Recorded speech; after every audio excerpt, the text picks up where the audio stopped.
আলুর বাজার যখন অস্থির, ঠিক তখন কিছুটা হলেও বাজারে স্বস্তি এনেছে গাছ আলু। কিশোরগঞ্জের গাছ আলু চাষ করে লাভবান হচ্ছেন কৃষকরা। কম খরচে অধিক লাভ হওয়ায় গাছ আলু চাষে দিন দিন আগ্রহ বাড়ছে এলাকার কৃষকদের। এ বিষয়ে কৃষকদের সার্বিক সহযোগিতা করছে স্থানীয় কৃষি বিভাগও। কিশোরগঞ্জের পাকুন্দিয়ায় এবছর প্রায় 400 বিঘা জমিতে গাছ আলু চাষ করা হয়েছে, যা গত বছরের চেয়ে দ্বিগুণ। গাছ আলু চাষে প্রতি হেক্টর জমিতে কৃষকের খরচ হয় 15 থেকে 20,000 টাকা, আর বিক্রি করতে পারে প্রায় 1 লাখ টাকার বেশি। প্রতি কেজি গাছ আলুর দাম 35 থেকে 40 টাকা। তাই এই অঞ্চলের কৃষকদের মাঝে গাছ আলু চাষের আগ্রহ বাড়ছে। আমি পান আলু চাষ আজকে 10-15 বছর ধরে চাষটা করতেছি। আমার প্রায় 1.5 কানি ক্ষেতের পরিমাণ আমি চাষ করছি। 1.5 কানি ক্ষেত্রে 80-90 হাজার টাকা মতন বিক্রি হয়েছে। খরচ পরিমাণটা 10-15 হাজার টাকা খরচ হয়েছে। 3টা ওষুধ দিছি, 2টা সার দিছি। এটার মধ্যে আমার আগ্রহটা বেশি মনে করি 80-90 হাজার টাকা বিক্রি হয়ে গেছে অলরেডি। আরও আশা করি আরও 20-30 হাজার টাকা বিক্রি করতে পারি। এই ফসলের সামনে আগ্রহ আমার একটু মানে জমিটা একটু বাড়াবো, চেষ্টা করবো। এই জন্য লাভবানটা বেশি ফসলটাই। এটার মধ্যে মানে খরচ অনেক কম, লাভবানটাও বেশি। আমরা এইখানে প্রায় 1 কানি মতো আলু করেছি। এটা কম খরচে বেশি লাভ হবে। তারপর আমরা 1 কানির উপরে ক্ষেত করেছি। তারপর দেখি কম খরচে প্রায় প্রচুর লাভ হয়েছে। প্রায় এই পর্যন্তই প্রায় 60 মণ আলু মতো বিক্রি করেছি। আরও আশা করি যে 60 থেকে 70 মণ আলু আরও বিক্রি করতে পারবো। তারপর নিচের আলুটা আছে, এইটা বিক্রি করলে আশা করি আরও লাভ হবে। সামনে ইনশাল্লাহ আরও আশা করি আমরা আরও 3-4 কানি ক্ষেত বাড়িয়ে আরও আলু করব। আমি পান আলুটা করি। এই পান আলুটা মনে করেন খরচ একবারে সীমিত। পুরান মাছের মধ্যে করছি। এখন এটাতে উপরেতে মনে হয় যে 100 মণ আলু হয়, আর নিচে ধরেন 100 মণ আলু হয়। উপরেতে 100 মণ আলু হইলে ধরেন 1000 টাকা মন বেচলে 1 লাখ টাকা।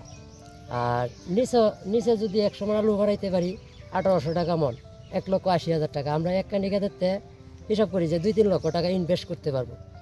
শুধু খরচ মনে করেন যে সর্বোচ্চ হলে 20,000 টাকা খরচ হয় 1 কানি ক্ষেত্রে।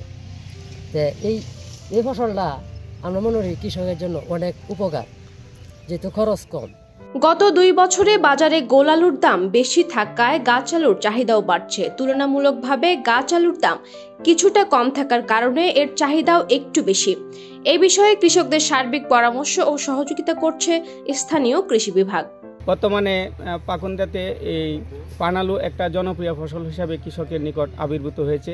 বিশেষ করে বর্ষা মৌসুমে যখন আমাদের এই এলাকাতে বিভিন্ন শাকসবজি চাষ কমে আসে এবং গাছ নষ্ট হয়ে যায়, তখন পুরাতন যে সকল জমিতে চিচিঙ্গা, করলা, চাল কুমড়া, দুন্দল চাষ করা হয়েছিল, একই মাচাতে তারা পান আলুর চাষ করে থাকে। এই পান আলু চাষ করার ফলে কৃষকের বাড়তি তেমন খরচের প্রয়োজন হয় না। প্রতি বিঘাতে 6 থেকে 7 হাজার টাকা কীটনাশক এবং অন্যান্য রাসায়নিক সার বাবদ খরচ করলে তারা এই ফসলটা অনায়াসে ফলাতে পারে। দেখা যায় 1 বিঘা জমিতে কৃষক অন এভারেজ তারা 50 থেকে 60 হাজার টাকা মাটির উপরের যে আলুটা হয় এটা বিক্রি করতে পারে। আবার মাচা ভেঙে যখন অন্য ফসলে যাবে তখন মাচার নিচেও এই আলুটা পাওয়া যায়। সেখান থেকে কৃষক আরও 30 থেকে 40 মণ আলু পায়। দেখা যায় যে 1 বিঘা জমি থেকে তারা টোটাল মিলিয়ে 1 লক্ষ থেকে 1,20,000 টাকার মতন বিক্রি করতে পারে। গাছ আলু আপৎকালীন ও পুষ্টিগুণ সমৃদ্ধ একটি ফসল। বর্ষায় যখন অন্য সবজি চাষ করা যায় না, ঠিক তখনই গাছ আলু চাষ করা যায়। গাছ আলু বা পান আলু একটি অপ্রচলিত ফসল আমাদের দেশে। পাকুন্দিয়া উপজেলায় চলতি মৌসুমে 402 হেক্টর জমিতে আমাদের এই গাছ আলুর উৎপাদন হয়েছে। এই গাছ আলুটি কৃষকরা একটি আপৎকালীন ফসল হিসেবে বিবেচনা করে। তারা মার্চ এবং এপ্রিল মাসে কুমড়া জাতীয় সবজির সাথে এই গাছ আলু গাছের বীজ রোপণ করেন। 2 থেকে 2.5 মাসের মধ্যে কুমড়া জাতীয় ফসলটি তারা উত্তোলন করে এবং পরবর্তী সময়ে 2 থেকে 3 মাস পরেই এই গাছ আলুর ফলন শুরু হয়। সাধারণত জুন জুলাই বা অগাস্ট মাস থেকেই আমরা এই গাছ আলুর ফলন পেতে শুরু করি এবং নভেম্বর মাসের 15 তারিখ পর্যন্ত এই গাছ আলুর ফলন মাঠ থেকে পাওয়া যায়। আমাদের এই আলুটি অত্যন্ত গুরুত্বপূর্ণ এই অর্থে, বর্ষায় যখন প্রচণ্ড বৃষ্টি হয়, এই বৃষ্টিতে এই গাছ আলুর গাছের গোড়া পচে না, যার ফলে আমাদের কৃষকরা খুব সহজেই এই ফসলটা উৎপাদন করতে পারে। পাশাপাশি বর্ষার বৃষ্টি যত বৃদ্ধি পায়, গাছ আলুর ফলন তত বৃদ্ধি পায়। এবং কৃষকরা যখন এই পটাশ সার, বিশেষ করে পটাশ সারের পর্যাপ্ত প্রয়োগ যদি কৃষকরা করেন, তাহলে গাছ আলুর পর্যাপ্ত উৎপাদন হয়। বাজারে, স্থানীয় আমাদের তারাকান্দি বাজারে একটি চমৎকার বাজার ব্যবস্থা তৈরি হয়েছে গাছ আলুর, যেখানে বাংলাদেশের বিভিন্ন প্রান্ত থেকে যারা ব্যাপারী আছেন, ব্যবসায়ীরা আছেন, তারা এখানে আসেন এবং এই গাছ আলুর ফসল তারা সংগ্রহ করেন এবং বাংলাদেশের বিভিন্ন প্রান্তে তারা নিয়ে যান। গাছ আলু চাষ আরও ব্যাপকভাবে সম্প্রসারিত করতে পারলে কৃষি ও অর্থনীতিতে বিশাল ভূমিকা রাখবে বলে মনে করছেন সংশ্লিষ্টরা। Papia Mamun, South Asian Times.